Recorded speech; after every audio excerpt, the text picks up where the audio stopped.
Bueno, entonces continuamos con esta entrega de videos. Yo soy el ingeniero Juan Cheín, ahí está mi link de contacto y vamos a continuar con seguridad en aplicaciones web. Lo que nos toca ver ahora es lo que le llamamos inyección. Vamos a ver las inyecciones SQL, inyecciones de código, inyecciones de comando. Recordemos que todo esto son ataques informáticos contra algún servidor. Entonces, ya integrando con el tema de la inyección, implica que un intérprete sea objetivo de una carga útil que se lee en el mismo como resultado de una sanitización inadecuada. Esta frase más que nada tiene que ver con la inyección de comandos y la sanitización inadecuada del código tiene que ver con todas las inyecciones, porque es una mala práctica que está aplicando el programador para evitar este tipo de ataque, ¿no? Y también para evitar, ¿por qué no?, problemas con requests que de alguna manera o por casualidad se ejecutan y conllevan a un resultado indeseado, ¿no? Entonces formar y entregar una carga útil contra una API vulnerable, es decir, un hacker sabe que existe una API, un hacker sabe que existe un tipo, digamos, de apertura en el servidor y que esa apertura hace ciertas acciones dentro del servidor. Entonces el hacker hace uso de este conocimiento y ataca ahí, puede ser directamente, por ejemplo, con un formulario o con algún software que sea para enviar peticiones, digamos. También vamos a ver lo que es los tipos de arquitectura de la aplicación, cómo se interrelaciona con la inyección. Entonces la primera inyección que nos toca ver es la inyección SQL, ¿no? Que de acá se escapa una cadena SQL en una carga HTTP, es decir, los caracteres y toda la cadena de una consulta, por ejemplo, SQL, se agrega a una carga HTTP, una petición HTTP, y esto se le envía al servidor y, como dije en la diapositiva anterior, el hacker tiene conocimiento de que esa API hace algo en específico y se aprovecha de este conocimiento, aprovecha esta vulnerabilidad, aprovecha este descuido del programador y envía esa cadena de SQL contra el servidor, y el servidor obviamente lo ejecuta sin saber obviamente que lo que está ejecutando es un código malicioso, ¿no? Se ejecutan consultas de SQL en nombre del usuario final, es decir, se ejecutan comandos, se ejecuta una consulta SQL con nombre de alguien que en realidad no es quien dice ser.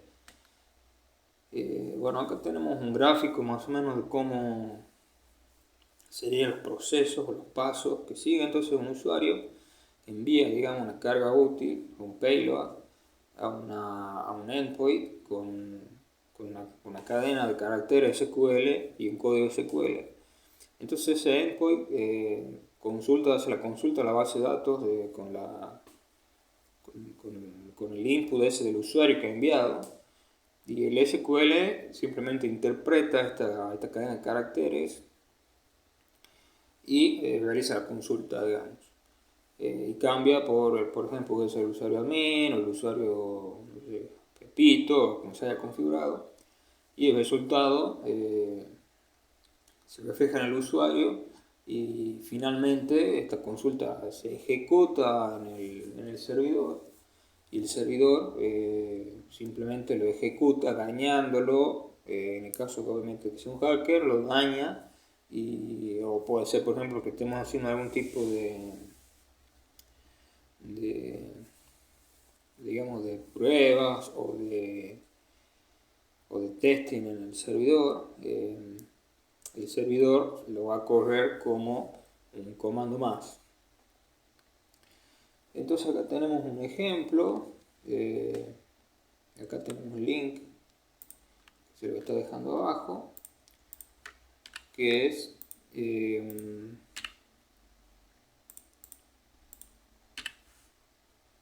formulario con un PHP.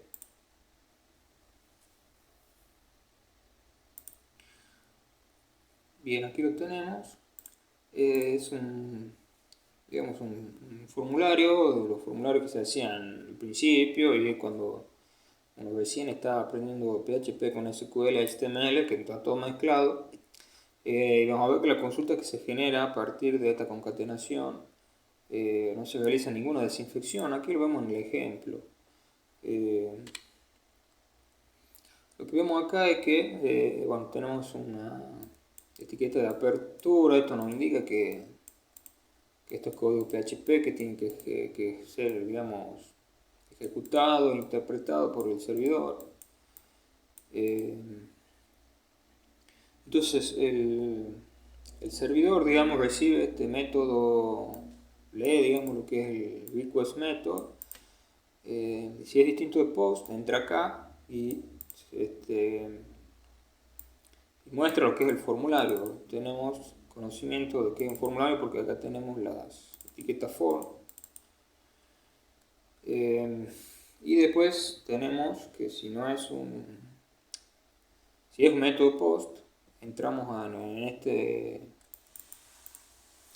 else, y aquí es donde empezamos a ver los problemas. Bueno, acá primero que nada obtenemos todas las variables que nos van a servir para realizar la creación de nuestra conexión. Y acá en este if lo que hacemos es conectarnos, hacer una cadena, usar el método connectError de database que viene de acá, de este new MySQL. Y si tenemos algún error directamente mostramos un mensaje de error, y aplicamos el método die, que lo que hace esto es terminar el programa y hacer un exit, digamos, del sistema, y ahí para nuestro programa. En el caso de que no haya error de conexión, la base de datos, acá es donde vemos nuestra cadena SQL. Entonces tenemos un select del usuario ID, del ID del usuario, el nombre del usuario, bueno, todos los datos de una tabla de usuarios, donde el usuario es esto. Bueno, y aquí es donde está el problema, porque tenemos que directamente lo que nos viene en el post, recordemos que este post es del formulario. Aquí es el campo que nos dice username, que sería este input, y aquí en este input un usuario, un hacker, digamos, malintencionado, podría poner cualquier consulta, es decir, un usuario que tenga conocimiento de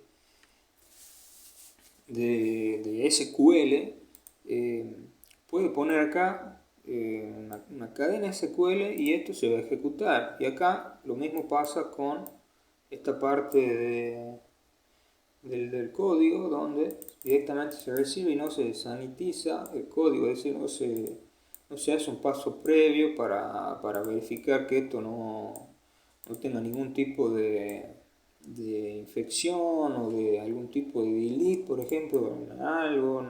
Simplemente se lo manda como tiene que ser. Obviamente para los primeros pasos, en este caso se entiende porque uno recién está aprendiendo, pero ya si vamos a mandar un sistema a producción, esto es un error que si algún hacker tiene el conocimiento de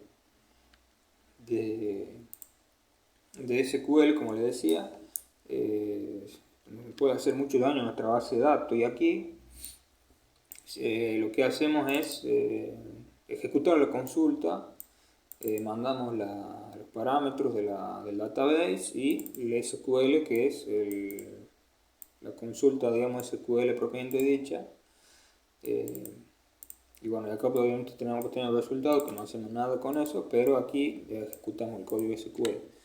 Entonces acá tenemos un ejemplo en el cual un código que no está desinfectado, no está aplicado buenas prácticas, y un descuido obviamente del programador o algún programador con poca experiencia lo va a dejar pasar. Bueno, como solución a esto, tiene que la codificación de PHP se ha vuelto mucho más estricto. Incluso hoy en día hay complementos, si uno usa Visual Studio Code, que nos indican que posiblemente su código puede estar sufriendo un ataque de SQL. Y acá tenemos que las vulnerabilidades de inyección han disminuido el 5% en 2010 a menos del 1% porque simplemente también es unas buenas prácticas, ¿no? Cuando uno ya escribe código tiene que tener un cierto listado y en mente todo lo que conlleva y cuáles son los peligros, ¿no? Entonces, debido a esto y a las documentaciones que se escriben y se dan capacitación a los programadores, se disminuye esta cantidad de ataques y bueno, hemos logrado reducirlo al 1%. Además que PHP también ha sido un lenguaje que ha decaído en su uso en los últimos años y quizás esto también nos influye en este número. Entonces acá, como te decía, las lecciones aprendidas en PHP son lecciones aprendidas de seguridad y que se han ido documentando.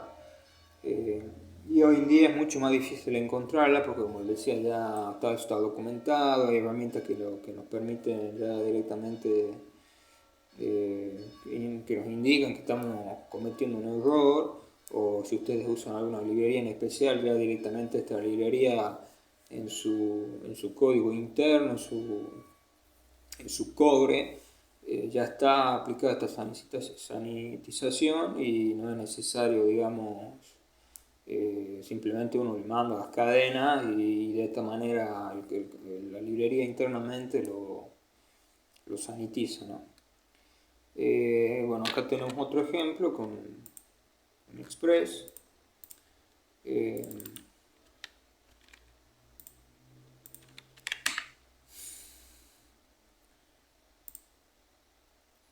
Bien, acá tenemos entonces que esto ya es con el servidor de Node.js, digamos, o con el entorno de ejecución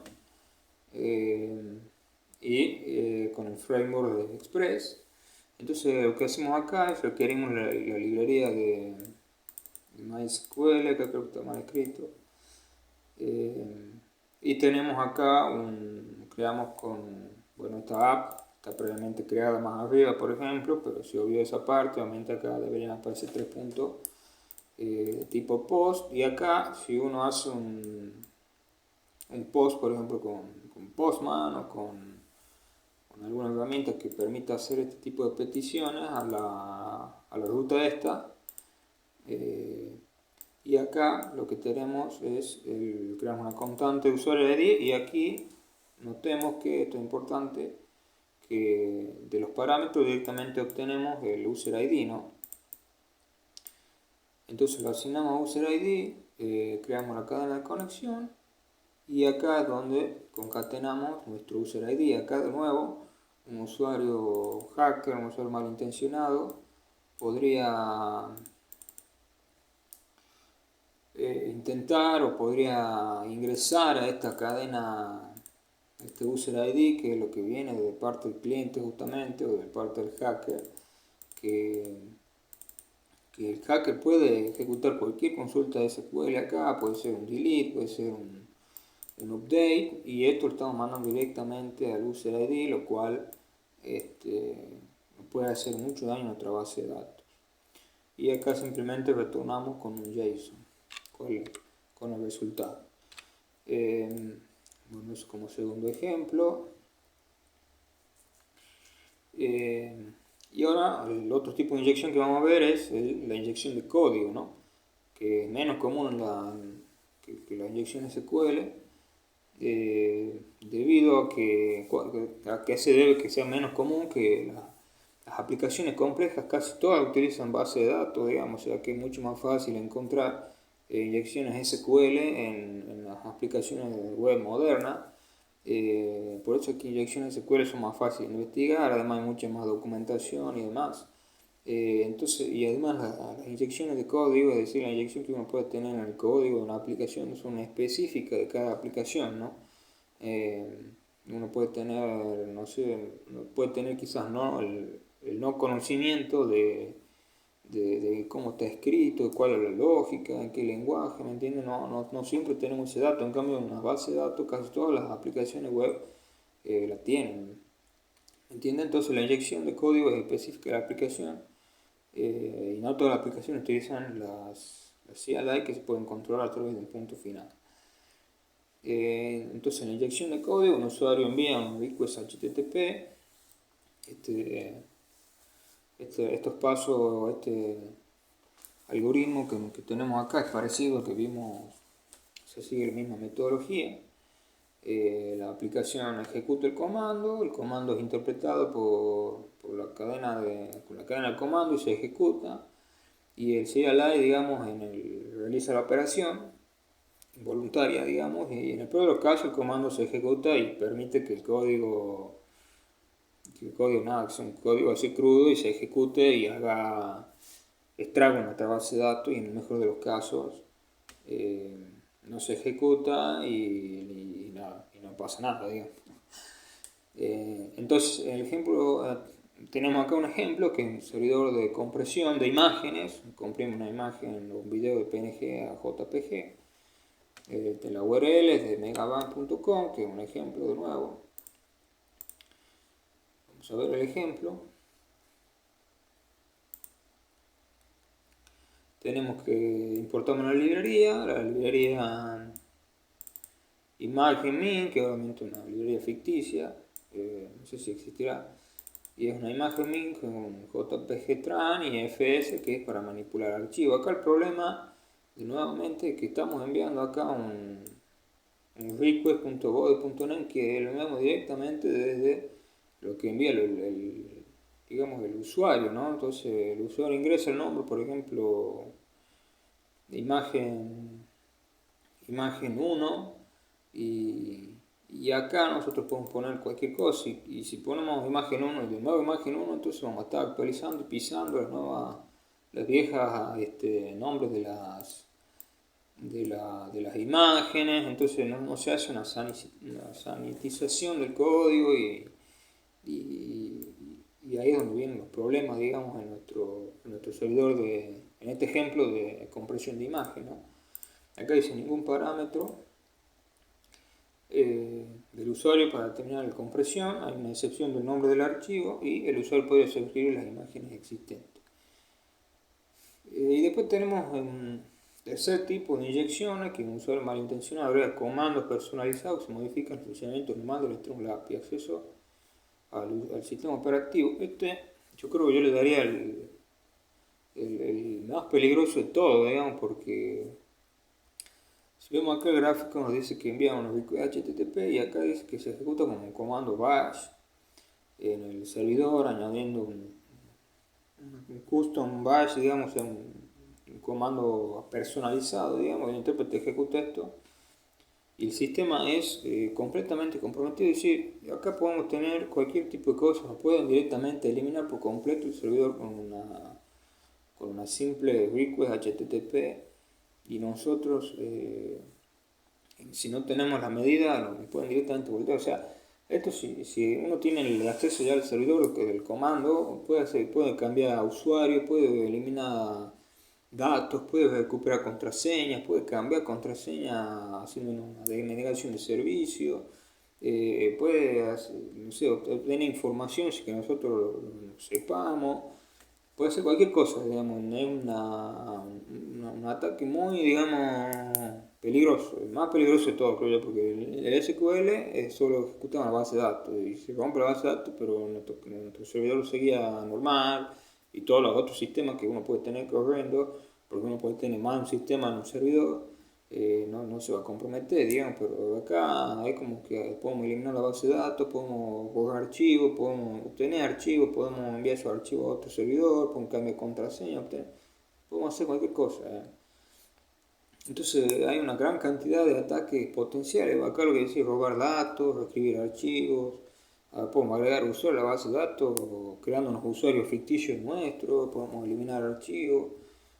Podemos limpiar el servidor, eliminarlo, resetearlo, bloquear a los administradores. O sea, esto ya directamente, si bloqueamos a los administradores, ya nadie puede entrar a ese servidor y un servidor que básicamente va a estar inutilizable hasta que esta persona tenga la potestad de volver a restaurarse la contraseña. O sea, es un ataque muy peligroso.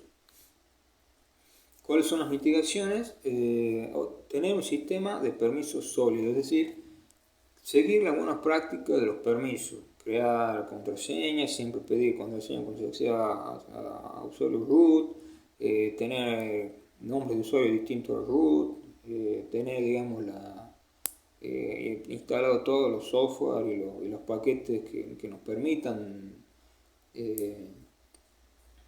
tener conciencia y que no nos permitan ejecutar ciertos archivos o pedir contraseña cuando se quiere ejecutar un comando en específico. Entonces, acá hay permisos detallados de archivos, directorio, o sea, todo tiene que estar separado por nombre y por usuario, digamos. Entonces acá tenemos un ejemplo que lo vamos a ver.